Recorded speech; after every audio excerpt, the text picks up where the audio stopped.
to show you how to bleed a radiator.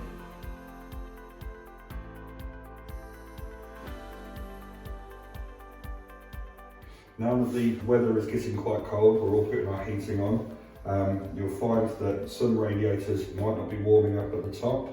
You'll find out as soon as you put the heating system on, and then if you touch at the bottom here, you'll feel it getting very warm. But if it doesn't get warm at the top, then we know that it's got air trapped in it.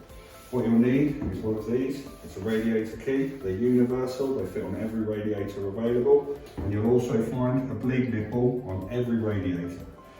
All you have to do is fix it straight onto it with a little bit of tissue underneath, and then you open up the valve.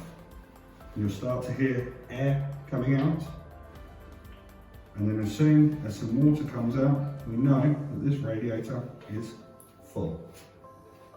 Okay. This here is a double vector radiator.